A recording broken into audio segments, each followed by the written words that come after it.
Hello అండి.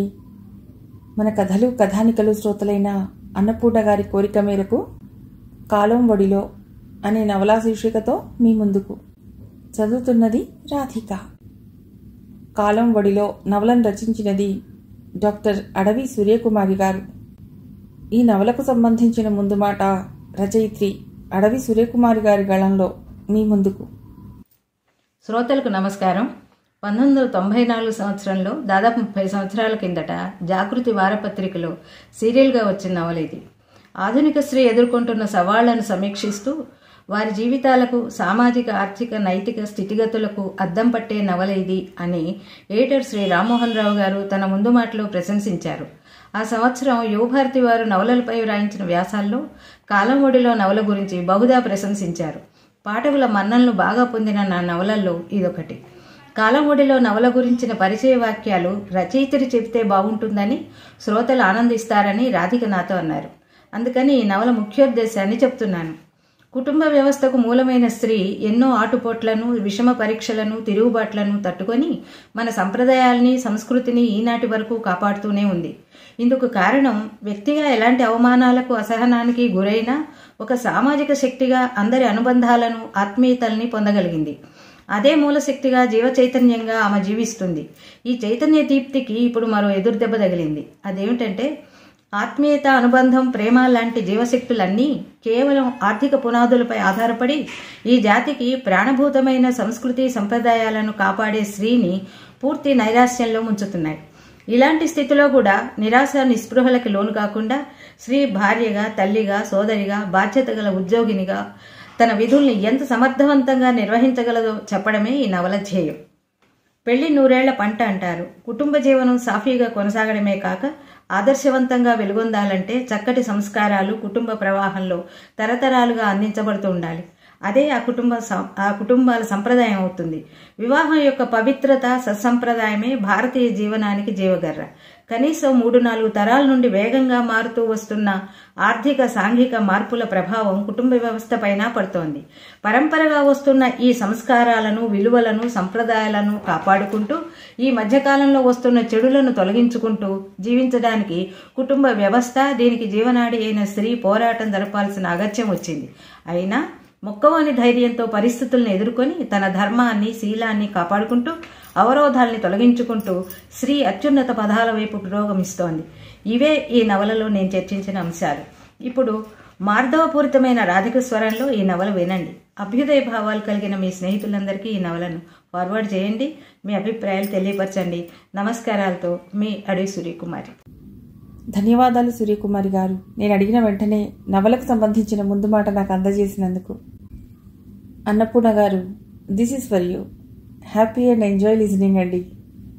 ఇక కథలోకి వెడితే, తదేవ లగ్నం సుదినం తదేవ, తారాబలం చంద్రబలం తదేవ, విద్యాబలం దైవబలం తదేవ, లక్ష్మీపతేంఘ్రిం యుగం స్మరామి. వధూవర్ల నడుమ తెర ఉంది. జీలకర్ర బెల్లం కలిపిన ముద్దని మాధవి తల మీద ఉంచారు. అయం ముహూర్తోస్తు ముహూర్తోస్తు అంటున్నాడు పురోహితుడు. తరువాత ఇద్దరూ చేతులు వెనక్కి తీసుకున్నారు. మాధవి తల మీద ఉంచిన జీలకర్ర ముద్ద జారిపోకుండా పక్కనున్న ముత్తైదువ సరిగ్గా తల మీద అదుముతోంది. అందరూ అక్షతలు చల్లుతున్నారు. అక్షతలు మీద పడుతుంటే దేవతలే తమ దాంపత్యాన్ని దీవిస్తున్నట్లుగా వాళ్ళు ఆకాశం నుండి కురిపించే పుష్పవర్షంలా అనిపించింది మాధవికి. ఓ పక్క మాధవి పినతండ్రి కొడుకు రవి వీడియో తీస్తున్నాడు. ఈ క్యాసెట్ అతడు స్టేట్స్కి ఎడుతూ తనతో తీసుకెళ్తానటంతో పురోహితుడు వైదిక సాంప్రదాయబద్ధంగా సాగే వివాహ విధిలోని మంత్రార్థాన్ని, వాటి వెనుక ఉన్న గృహస్థ ధర్మ సూత్రాల్ని వివరిస్తున్నాడు. బండి కాడి తీసుకొచ్చారు. ఐణువానికి సరిగ్గా వచ్చేటట్టు బండి కాడి కుడివైపు తొలలలో వెలుపటి దాని నుండి పురోహితుడు మంత్రం చదువుతున్నాడు. ఖేననః ఖేరదః ఖేయుగస్య సచీపతి అపాలమింద్ర త్రిఃపూర్వకరత్సూర్యవర్చనం. దీనికి అర్థం ఏంటంటే, అబ్బాయి, ఓ ఇంద్ర, బండి ఇరుసు తొల నుండి, రథరంధ్రం నుండి, కాడి రంధ్రం నుండి నీళ్లు మీద పోసి అపాల అనే అమ్మాయిని 3 సార్లు పవిత్రురాల్ని చేసి సూర్యవర్చస్సు కలదానిగా చేశావు కదా. అట్లాగే ఈ కన్యను కూడా చెయ్యి అని దీనర్థం అంటూ ఆయన చెప్పేది ఇంకా పూర్తి కాలేదు. అయితే ఆ అపాల కథ ఏంటో చెప్పండి పంతులు గారు. పెళ్ళికొడుకు పక్కనే కూర్చున్న 8 ఏళ్ల కుర్రవాడు అడిగేసరికి నవ్వి, ఈ రకంగా మంత్రార్థాలు కథలు చెప్పుకుపోతే ఈ పెళ్లి కనీసం వారం రోజులన్నా పడుతుంది అన్నాడాయన. ఒరేయ్ సుబ్బు, నువ్వు కాసేపు నోరు మూసుకో. అరచేయి మందాన వెడల్పున్న జరీ చీరలో వంటి నిండా నగలతో మాటి మాటికి తన మువ్వల వడ్డాణం సరిచేసుకుంటూ వీడియోలో తన అన్ని ఫోజుల్లో పడే విధంగా వంగుతూ లేస్తూ కొడుకుని గదపటం కూడా వీడియో కేసి చూస్తూనే అంది శరత్ అక్క వరలక్ష్మి. వరలక్ష్మి శరత్కి పెత్తండ్రి కూతురు. పురోహితుడు మాధవి తల్లికేసి చూస్తూ, పార్వతమ్మ గారు, అమ్మాయికి దీక్షావస్త్రం అదే మధువర్కం కట్టించి తీసుకురండి అన్నాడు. పార్వతమ్మ మరికొందరు ఆడవాళ్లు మాధవిని లోపలికి తీసుకెళ్లారు. సుబ్బు ఆమె వెంట వెళ్లబోతే వరలక్ష్మి ఆపింది. పురోహితుడు వాడికి అపాల కథ చెప్పాడు. ఈలోపు మాధవికి మధువర్కం కట్టించి తీసుకొచ్చారు. పురోహితుడు మంగళసూత్రాలు గుచ్చిన పసుపు తాడు చేతబుచ్చుకుని పెద్దలందరికీ అక్షతలిచ్చొచ్చాడు. అమ్మా, మాంగళ్య ధారణ జరగబోతోంది, భజంత్రీలు వాయించండమ్మా అన్నాడు. ఒక్క పెట్టున భజంత్రీలు వాయిద్యాలతో హోరెత్తించారు. మాంగళ్యం తంతునానేనా మమ జీవన హేతునా కంఠే వర్ధామి సుభగే త్వం జీవ శరదాం శతం. అంటే, ఓ సౌభాగ్యవతి, నా జీవితానికి హేతువైన ఈ మాంగళ్య తంతువును నీ కంఠంలో పడుతున్నాను, నువ్వు 100 ఏళ్ళు జీవిస్తావు అని దీనర్థం అంటూ వారిపై అక్షతలు చల్లాడాయన. అంతా అక్షతలు చల్లారు. మాధవి తల్లిదండ్రులు తృప్తిగా హమ్మయ్యా అనుకున్నారు. మాధవి తన మెడలో శరత్ కట్టిన మాంగళ్యాన్ని చూసుకుంది. గుండెల దగ్గరగా వేలాడుతున్న ఆ మాంగళ్య జంట తమ ఇరువురి జీవితాలకి సంకేతాలుగా కనిపించాయి ఆమెకి. ఈ క్షణం నుండి 2గా ఉన్న తమ జీవితాలు ఒక్కటిగా పెరవేసుకుంటాయి కాబోలు. మాధవి ఓరగా శరత్ వైపు చూసింది. అతడు పక్కకు తిరిగి తల్లితో అక్కతో నవ్వుతూ ఏదో అంటున్నాడు. మాధవికి తన స్నేహితురాలు సరోజ పెళ్లి గుర్తొచ్చింది. పెళ్లిలో ఆమె భర్త సుకుమార్ చేసిన అల్లరి, సరోజ సిగ్గుతో మొగ్గలా ముడుచుకుపోయిన దృశ్యం చాలా కాలం తన మనసులో నుండి తొలగిపోలేదు. తన భర్త కూడా అలాంటివాడే అయితే? ఆ ఆలోచన తనని చాలా కాలం వెన్నాడుతూనే ఉంది. శరత్కి సుకుమార్కి ఎక్కడా పోలిక లేదు అనిపించింది ఆమెకు. తన వైపు చూడటానికి ఆఖరికి చేయి తగులుతుందేమోనన్నట్లు పీట మీద ఆ చివరికి జరిగి కూర్చున్నాడు. శరత్ ఇటు తిరిగి పురోహితుడు చెప్పినట్లు చేస్తున్నాడు. ఒకసారి తలెత్తి అతడి మొహంలోకి చూసింది మాధవి. ఎంత తొందరగా ఈ తంత అయిపోతుందా అన్నట్లు ఉన్నాడతడు. దర్భలతో పేనిన నడికట్టుని శరత్కిచ్చి, అమ్మాయి నడుము చుట్టూ బిగించవయ్యా అన్నాడు పురోహితుడు. శరత్ చెయ్యి ఆమె నడుముకి తగలకుండా జాగ్రత్త పడుతూ నడుం చుట్టూ బిగించాడు. ఆ తలంబ్రాల పళ్ళాలిలా ఇవ్వండమ్మా. పార్వతమ్మ తలంబ్రాల పళ్ళెం పురోహితుడికి అందించింది. శరత్ తల్లి సావిత్రి తమ పళ్ళాన్ని కూడా ముందుకు నెట్టింది. శరత్ మాధవి ఎదురెదురుగా కూర్చున్నారు. కొబ్బరి గిన్నెలతో తలంబ్రాలు తీసి మాధవి చేతిలో పోశాడు పురోహితుడు. ఆమె చేతులపై శరత్ చేతులుంచి అతడి దోసిలిలో తలంబ్రాల బియ్యం పోసి మంత్రం చదువుతున్నాడు. యథాహమస్య అంటూ, అంటే నేను ఈ స్త్రీ యందు తృప్తి కలవాడనగునట్లు, ఈ స్త్రీ నాయందు తృప్తి కలదగునట్లు దేవతలు కావలసిన శక్తులను అనుగ్రహించాలి. నాకు పశు సమృద్ధి, యజ్ఞ సమృద్ధి, కామ సమృద్ధి కలగాలి అని దేవతల్ని ప్రార్థిస్తున్నాం. అబ్బాయి, ముందు నువ్వు అమ్మాయి తల మీద తలంబ్రాలు బొయ్యాలి అన్నాడాయన. శరత్ దోసిలిలోని తలంబ్రాలు మాధవి తల మీద పోశాడు. తర్వాత మాధవి ఆయన చెప్పినట్లుగా తలంబ్రాలు అతడి తల మీద పోసింది. 3 సార్లు ఇలా పోయించి ఆ తర్వాత ఇక మీరే కానివ్వండర్రా అంటూ విశ్రాంతిగా కూర్చున్నాడాయన. మాధవికి శరత్కి అటు ఇటు చేరారు పెళ్లివారంతా. నువ్వు తలంచుతావేరా, తలెత్తు, మగాడివి, నీకు సిగ్గేంటి అంది సావిత్రమ్మ కొడుకు తల ఎత్తుతూ. అమ్మమ్మ, అత్తయ్యం సిగ్గుపట్టలేదు, చక్కగా తలెత్తు కూర్చుంది. మళ్ళీ ఈ మాటలంటోంది ఆ చిన్నపిల్లాడే. మాధవి చిరాగ్గా చూసింది వాడివైపు. మధు, ఏమిటి ఆలస్యం, త్వరగా. ఏమిట్రా శరత్, ఆడపిల్ల అలా పోస్తుంటే మన పరువు తీస్తున్నావే. మా తమ్ముడు బాగా నిదానం, మీ చెల్లెలా గడుసరి కాదు. అమ్మో, మీ తమ్ముడంత గడసరి కాకపోతే ఇలా పళ్ళెం ఎత్తి పిల్లనెత్తిన గుమ్మరించి ఊపిరాడనివ్వకుండా పోశాడు. ఆడవాళ్ల ఛలోక్తులతో ఆ కార్యక్రమం ముగిసింది. చదివింపులు కానివ్వండి త్వరగా అన్నాడు పురోహితుడు. వరుసగా వధూవరుల వైపు పెద్దలు, బంధువులు, స్నేహితులు డబ్బు, బట్టలు, ఇతరత్రా వస్తువులు బహుమతులుగా చదివించారు. సావిత్రి కొడుక్కొచ్చిన సామాన్లని గంపలో పెట్టి పక్కగా ఉంచింది. పురోహితుడు వధూవరుల కొంగులు ముడివేశాడు. వీడియోని చూస్తూ పురోహితుడు విజృంభించి మంత్రాలు చదువుతున్నాడు. వ్యాఖ్యానం కూడా చక్కగా చేస్తున్నాడు. అబ్బాయి ఇప్పుడిక సప్తపది అంటే వరుడు వధువుని 7 అడుగులు నడిపిస్తూ తన కోర్కెలు 7 వాక్యాల్లో చెప్తాడు. వివాహ సిద్ధికి ఇదే పరమావధి అంటూ పురోహితుడు శరత్తో అమ్మాయిని తూర్పు దిక్కుగా నడిపించు అన్నాడు. శరత్కి తూర్పు దిక్కేటో అక్కడ తెలియలేదు. అది చూసి మరో పురోహితుడు నవ్వి, ఏం చదువులు, ఏం పిల్లలు, దిక్కులు తెలియకపోతే ఎట్లాగయ్యా? ఇటు తూర్పు, దానికెదురుగా పడమర, అటు ఉత్తరం, ఇటు దక్షిణం.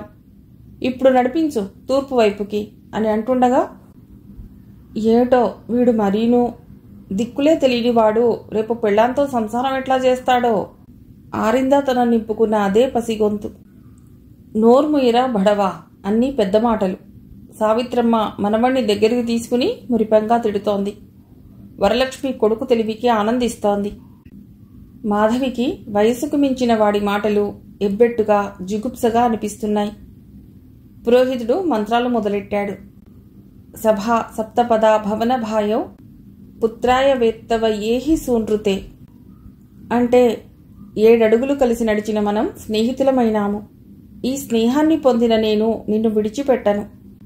నువ్వు నా స్నేహాన్ని విడవకు. ఏ పని గాని ఏ ధర్మం గాని ఇద్దరమూ కలిసి ఇలా చెయ్యాలి అని ఆలోచించి పనులు చేద్దాం. నీవు రుక్కువు, నేను సామాన్ని. నీవు భూమి, నేను ఆకాశాన్ని. నేను మనస్సు, నీవు వాక్కు. వీటికున్న అన్యోన్యత మనకు కలగాలి. ఐశ్వర్యాన్ని, మంచి కుమారుణ్ణి పొందటానికై నీవు నాతో రావాల్సింది అని వీటికి అర్థమర్రా. చూశారా మన వివాహ విధిలో ఎంత పవిత్రత, ఎంత సంయమనం, ఎంత పటిష్టత ఉన్నాయో. శ్రద్ధగా ఆయన చెప్పే ప్రతి మాటని మనసుకి పట్టించుకుంటోంది మాధవి. తర్వాత ప్రధాన హోమం జరిగింది. సన్నెకంటిపై మాధవి కుడికాలితో తొక్కించాడు. 3 హోమాలందు 3 సార్లు అగ్నికి ప్రదక్షిణం చేయించాడు. హోమాలు పూర్తయినాయి. మాధవికి కట్టిన యోక్త్రాన్ని విప్పాడు శరత్. పురోహితుడు ఇద్దరినీ వాకిట్లోకి తీసుకొచ్చాడు. ఆకాశం వైపు చూసి వేలితో చూపుతూ, అదిగో అటు చూడండి, అదే అరుంధతి నక్షత్రం. ఆ పెద్ద ముత్తైదువ నీకు సౌభాగ్యాన్ని, సంతతిని, సంపదల్ని ఇస్తుంది అన్నాడాయన. మాధవి ఆ నక్షత్రం వంక తదేకంగా చూస్తోంది.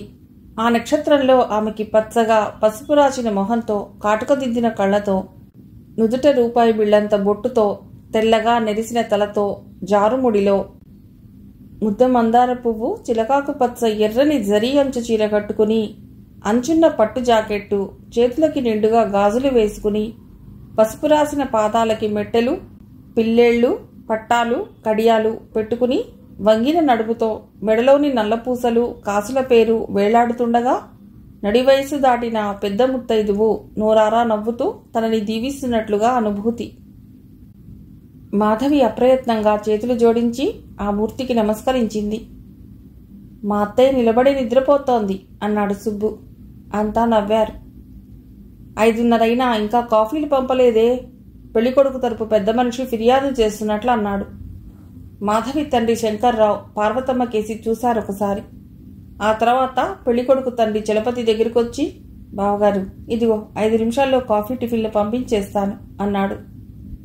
ప్రస్తుతం కాఫీలు పంపండి, టిఫిన్లతో మళ్ళీ తాగుతాం అన్నాడా పెద్ద మనిషి తనే మళ్ళీ. అలాగే అలాగే అంటూ హడావుడిగా లోపలికి వెళ్ళాడు శంకర్రావు. మాధవిని, శరత్ని సదస్యం చేయించడానికి మరో గదిలోకి తీసుకెళ్లాడు పురోహితుడు. వరసైన వాళ్లంతా వధూవరులున్న గదిలోకి వచ్చారు. హోమపు పొగతో కళ్ళు ఎర్రబడ్డాయి మాధవికి. కర్చీఫ్తో ముక్కు, కళ్ళు తుడుచుకుంటోంది. శరత్ కళ్ళజోడు తీసి తల్లికిచ్చి టవల్తో మొహం తుడుచుకుంటున్నాడు. ఎండుకట్టెలు దొరకవా ఈ ఊళ్ళో? పచ్చికట్టెలతో పొగబెట్టి చంపుతున్నారే అంది వరలక్ష్మి చిరాగ్గా.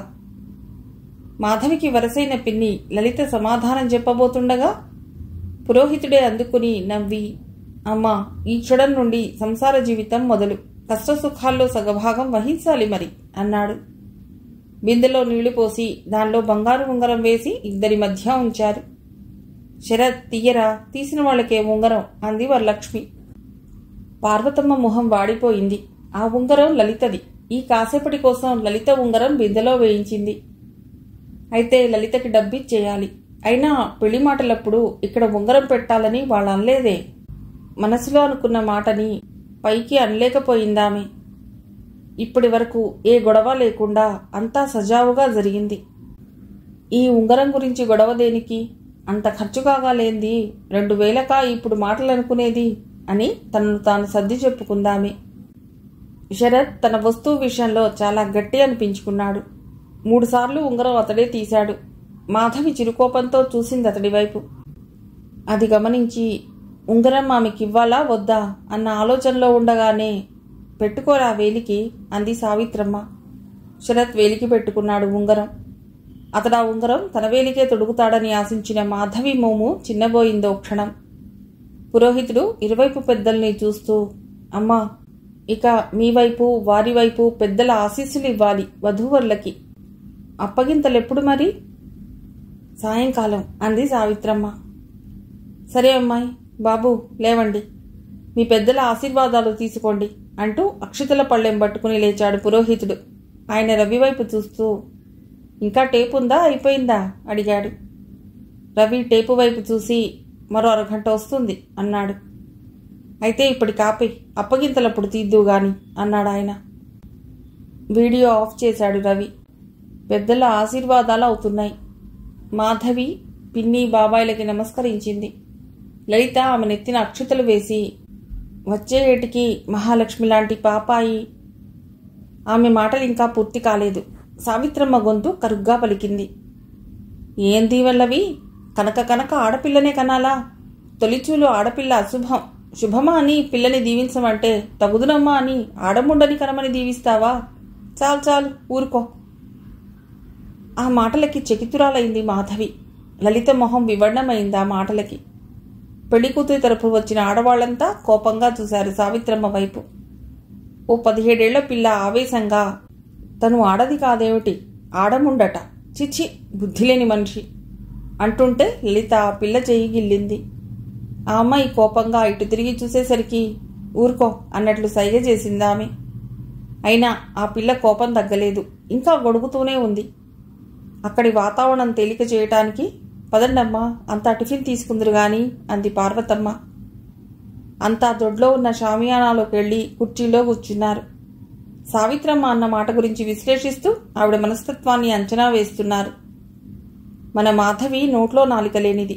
ఈ అత్తగారితో ఏం వేగుతుందో బాబోయ్. అయినా శంకరం గారికి అంతకంటే మంచి సంబంధం దొరకలేదా? తలా ఓ తీరుగా సావిత్రమ్మ గురించి అనుకుంటూ ఫలహారం చేస్తున్నారు. పార్వతమ్మ అటు రాగానే ఆపేస్తూ ఆవిడ వెళ్ళగానే కంటిన్యూ చేస్తున్నారు. పెళ్లి కొడుకు అక్కని చూశారుగా, అబ్బో ఏం గర్వమని. ఆవిడ మా పిన్నత్తగారి కోడలే.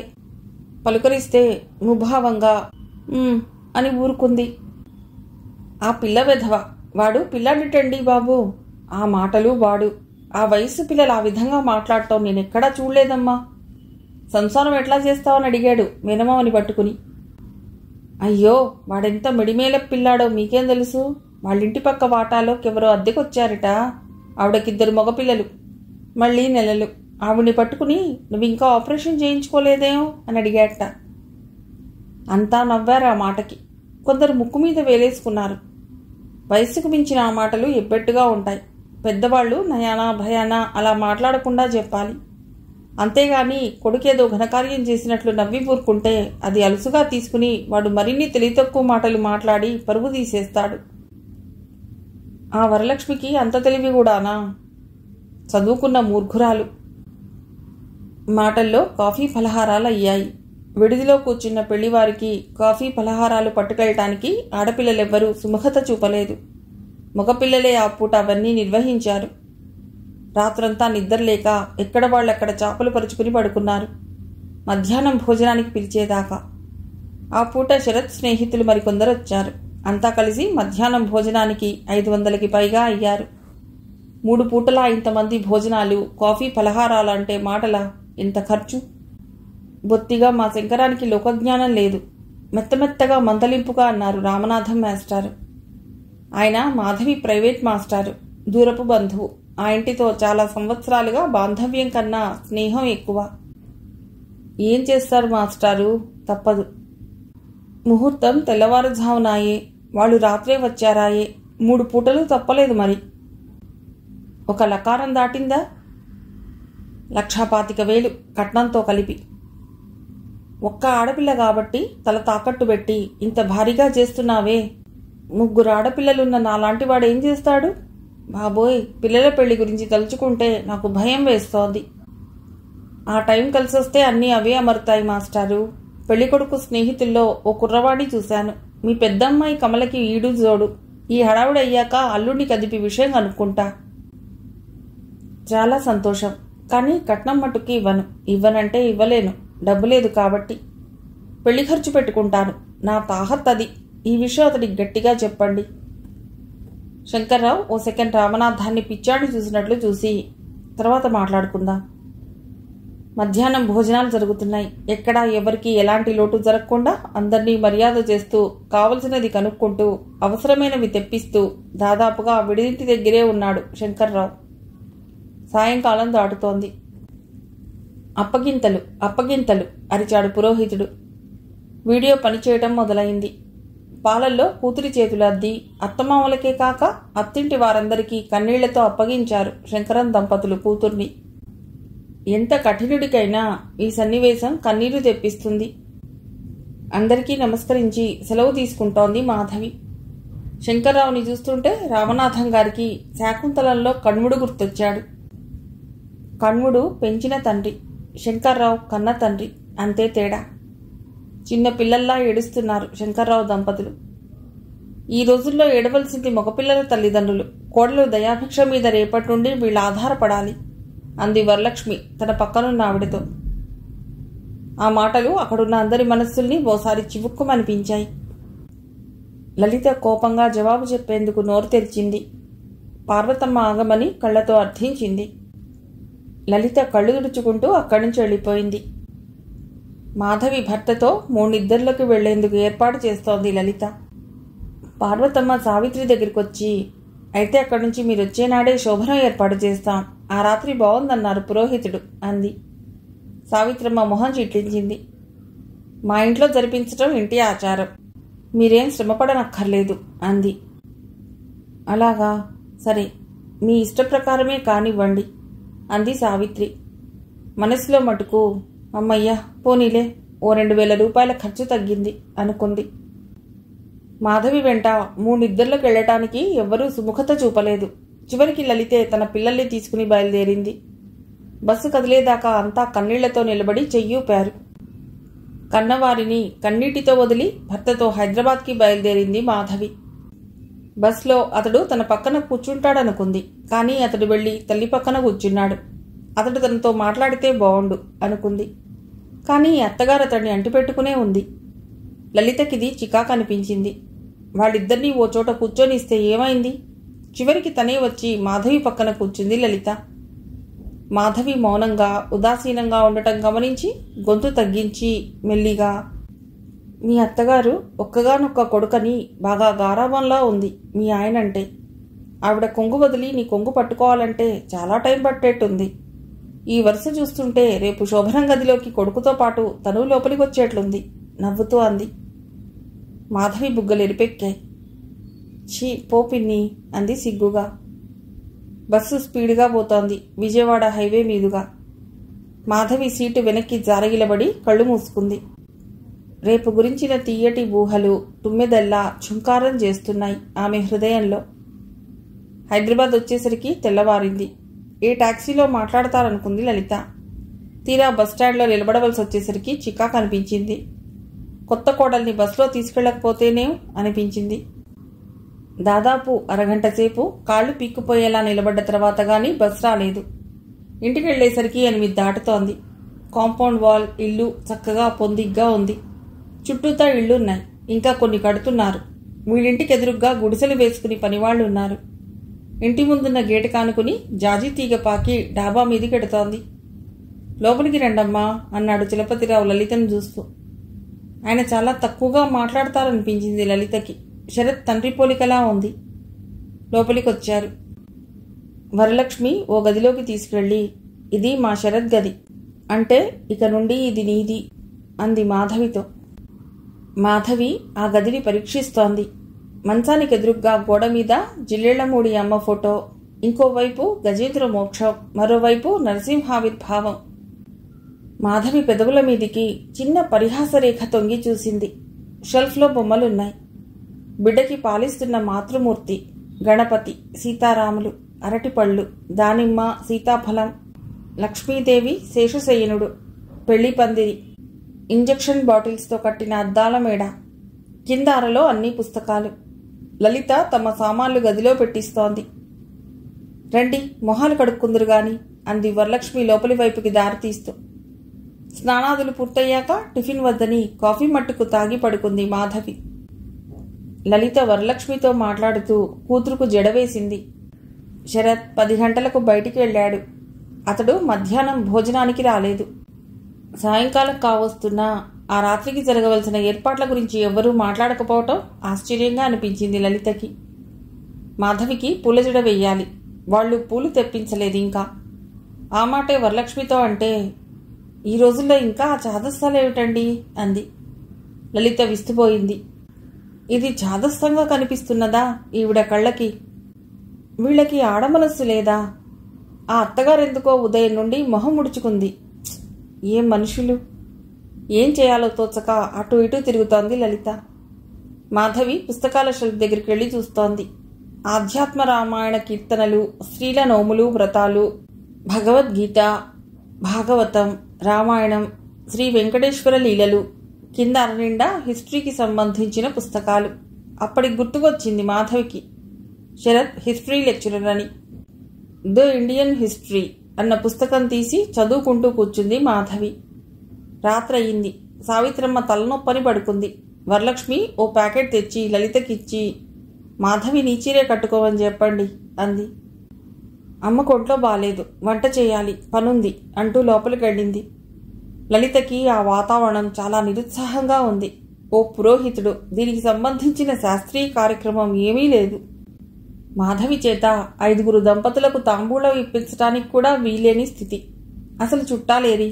అందరూ బస్ దిగగానే ఆఫీసులున్నాయంటూ ఎటు వాళ్లట వెళ్ళిపోయారు. ఇదే తన ఊళ్ళో అయితేనా ఈ గదిని దేవలోకంలా మార్చేది తను. మాధవిని చూస్తుంటే జాలేసింది లలితకి. ఇక ఆగలేక లోపలికొచ్చింది. వరలక్ష్మి చిరాకు పడుతూ వంట చేస్తోంది. లలితని చూసి, ఏం కావాలి అంది. బజారుకి వెడదాం, నాకు కొత్త కదా, మీరెవరినైనా పంపుతారా? ఈ పూట రేపెడుదురు గాని. కనీసం ఈ కొంపలో ఎక్కడా 4 పళ్ళు కూడా కనపట్టలేదు. ఏమనుకున్నా కానిమ్మని తనే అనేసింది లలిత. స్వీట్లు పళ్ళు తెద్దామని అంది. వరలక్ష్మి మొహం ఓ క్షణం రంగు మారి, నే తెప్పిస్తానులేండి అంది. ఆ గదంతేనా, సర్దరా అని అడగటానికి ధైర్యం చాలేదు లలితకి. యువతలకొచ్చింది. 9:30 దాటుతుండగా వచ్చాడు శరత్. లలిత కూతురు శాలినితో కబుర్లు చెప్తున్నాడు సుబ్బు. అమ్మమ్మేదిరా సుబ్బు? బూట్లు విప్పుకుంటూ అడిగాడు. చిన్నపిల్లలా అప్పుడే పడుకుంది మావయ్య అన్నాడు సుబ్బు. శరత్ స్నానం చేసి వచ్చేసరికి వడ్డించేశారు. అంతా భోజనాలకు కూర్చున్నారు. మాధవి పక్కన కూర్చున్నాడతడు. బాగా అలసిపోయినట్లుందమ్మ, అప్పుడే పడుకుంది అన్నాడు తింటూ అతడు. బాగా తలనొప్పిట అంది వరలక్ష్మి కూర వేస్తూ. అతడు తింటున్నవాడల్లా చటుక్కున లేచి వెళ్ళిపోయాడు. మాధవి లలిత మొహాలు చూసుకున్నారు. చలపతి పిల్లలు తలలు వంచుకొని తింటున్నారు. 10 నిమిషాలైనా అతడు రాలేదు. లలిత పిల్లలు తిని లేచారు. మాధవికి సహించక చేయి కడిగేసుకుంది. వరండాలో కూర్చున్నారు. తాంబూలం వేసుకుంటూ కాసేపయ్యాక వరలక్ష్మి వచ్చి, రావమ్మ మరదల అంటూ మాధవి చెయ్యి పట్టి లోపలికి తీసుకెళ్ళింది. మాధవి లలిత వైపు చూసింది. లలిత తను వెళ్ళింది వారి వెనకే. తామంతా పొద్దుడు నుండి ఉన్న ఆగదిలోనే ఆ మంచం మీద ఉదయం నుండి ఉన్న దుప్పటి తీసి తెలుపు నలుపు గళ్ళున్న దుప్పటి పరిచింది. మంచం మీద మాధవిని కూర్చోబెట్టి, తమ్ముడొస్తాళ్లే అంది. మాధవి మౌనంగా ఉండిపోయింది. లలిత వైపు చూసి, రండి అంది వరలక్ష్మి. లలిత ఓ నిట్టూర్పు విడిచి ఆమెతో పిల్లలున్న గదిలోకి వెళ్ళిపోయింది. మాధవి లేచెళ్ళి కిటికీ దగ్గరగా నిలబడింది. 5 నిమిషాల తర్వాత గదిలో అడుగుల సవ్వడి. మాధవి వెనక్కి తిరగలేదు. నిశ్శబ్దం. 1, 2, 3, 4, 5, 10 నిమిషాలు గడిచినట్లు అనిపించింది ఆమెకు. మెల్లిగా తల తిప్పి చూసింది. అక్కడెవరూ లేరు. లోపలికొచ్చిందెవరు? ఏదో సువాసన. మాధవి కళ్ళు కలిగే చూశాయి. షెల్ఫ్లో బొమ్మల దగ్గర స్టాండ్కి గుచ్చిన 4 ఊదు కడ్డీల తాలూకు వాసన తప్ప కొత్తదనం ఆ గదిలోకి ఏం రాలేదు. మాధవి కళ్ళు మళ్లీ కిటికీ గుండా బయటికి చూడసాగాయి. బయట మసక వెన్నెల తన మనస్సులా. గడియారం 12 గంటలు కొట్టింది. నిలబడి కాళ్ళు పీకటంతో వచ్చి మంచం మీద కూర్చుంది మాధవి. దిండు మీద మోచేయి ఆంచి గోడల మీద ఫోటోలను చూడసాగింది. మరో అరగంట గడిచింది. లలితనైనా పిలుద్దామని మెల్లిగా గది దాటి బయటికొచ్చింది. అంతటా నిశ్శబ్దం. ఎదురుగా ఉన్న గది తలుపులు బోరగా నెట్టింది. పిల్లలు లలిత, వరలక్ష్మి గాఢ నిద్రలో ఉన్నారు. ఏం చేయాలో ఏమీ తోచని స్థితి. శరత్ ఇంట్లో లేడా? ఎంతసేపు తల్లిని పరామర్శిస్తాడు? ఓ నిమిషం తటపటాయించి తర్వాత మెల్లిగా హాల్లో కడిగేసింది. అక్కడ ఓ పక్కగా చాపల మీద పరుపు వేసుకుని అటు తండ్రి ఇటు తల్లి మధ్యలో శరత్ పడుకుని నిద్రపోతున్నాడు. అది చూసి మాధవి నిశ్చేష్టురాలయ్యింది. 5 నిమిషాలకు గాని తేరుకోలేకపోయింది మాధవి. గిరుక్కున వెనక్కి తిరిగి గదిలోకి వచ్చేసింది. ఇది తెలిసి చేసిన పనా, తెలియక చేసిందా? యాదృచ్ఛికంగా జరిగిందా? మొదటి రాత్రి భార్య దగ్గరికి రావాల్సిన మగాడు వెళ్ళి తల్లి పక్కన పడుకున్నాడంటే ఏమనుకోవాలి? ఏమిటతడి ఉద్దేశం? తనని ఇంతగా అవమానించటానికి, బాధించటానికి కారణమేమిటి? అన్నీ ప్రశ్నలే, జవాబు రానివి. మంచం మీద కూలబడింది మాధవి. మంచు ముక్కల మధ్య అదిమినట్లుంది మనస్సు. అగ్నిజ్వాలల్లో కాలిపోతున్నట్లున్నది మెదడు. తన ఉనికిని మరిచిపోయింది. మరబొమ్మలా అలా ఎంతసేపు కూర్చుందో. గడియారం 5 గంటలు కొట్టింది. తెల్లవార వస్తోంది. లేచి కిటికీ దగ్గరగా వెళ్లి చువ్వలకు నుదురు ఆంచి నిలబడింది మాధవి. గుడిసెల మధ్య కలకలం లేచింది. పనివాళ్లు లేచినట్లున్నారు. 3 రాళ్ల పొయ్యి మీద కుండబెట్టి నీళ్లు కాస్తున్నది మాలక్ష్మి. ఉన్నట్టుండి పొయ్యి ముందు నుండి లేచి గుడిసె ముందు వేసిన మంచంలో పడుకున్న రంగడి మీద నుండి దుప్పటి లాగింది. అబ్బా, కాసేపు పడుకోని లచ్చి అన్నాడు రంగడు దుప్పటి మళ్లీ మీదకి లాక్కుంటూ. పనిలోకి ఈ పూట తొందరగా పోవాలి, లేపవే అని చెప్పావుగా రాత్రి, మర్చిపోయావా? అతడు లేచి చెయ్యి చాచి లక్ష్మిని దగ్గరికి లాక్కుని, అవును, మరి రాత్రంతా నీ ధ్యాసేగా నాకు, అందుకే మరిచా. చీ పాడు, అన్నీ పాడు మాటలే, లే. అతడి చేతుల్ని తప్పించింది మాలక్ష్మి. రంగడు ఒళ్ళు విరుచుకుంటూ లేచాడు. నీళ్లకుండ దించి అన్నానికి ఎసరు పొయ్యి మీద పెట్టింది. గొట్టంతో ఊది మంట పెద్దది చేస్తోంది. రంగన్న వెనగ్గా వచ్చి దగ్గరగా కూర్చుని లక్ష్మి మెడ చుట్టూ చేయి వేసి ఏదో లోగొంతుకతో మాట్లాడుతున్నాడు. లక్ష్మి సిగ్గుతో మెలికలు తిరుగుతూ అతన్ని అదిలిస్తోంది. మాధవి ఆ జంటకేసి చూస్తూ నిలబడింది కాసేపు. పశువులు జీవిస్తున్నాయి, పక్షులు జీవిస్తున్నాయి. పశువులకి పక్షులకి లేనిది మనిషిలో ఉన్నది ఏమిటి? కళాత్మకమైన మనస్సు, బుద్ధి. జీవించటం ప్రధానం కాదు, ఎలా జీవించారన్నది ప్రశ్న. జీవకోటిలోని ప్రతి ఆడ మగ సృష్టి కార్యాన్ని నిర్వహిస్తున్నాయి. కానీ మిగతా వాటికంటే మనిషి ఓ రసస్పందనతో, భావుకతతో, ఒక పవిత్ర భావనతో తనకి నిర్దేశించబడిన ధర్మార్థ కామ మోక్షాలలో కామాన్ని విశృంఖలమైన వాంఛతో కాక వంశాన్ని నిలుపుకుందుకై నిర్దేశింపబడిన ఓ యజ్ఞంలా, దైవ కార్యంలా భావించి జీవిస్తాడు. కళాత్మకత మనిషిని ఉన్నతుడుగా చేస్తుంది. స్పందన, హృదయము లేని మనిషి అతడు. అయినా తను చాలా తీవ్రంగా ఆలోచిస్తోందా? అతడి ఆరోగ్యం బాగోలేకుండొచ్చుగా.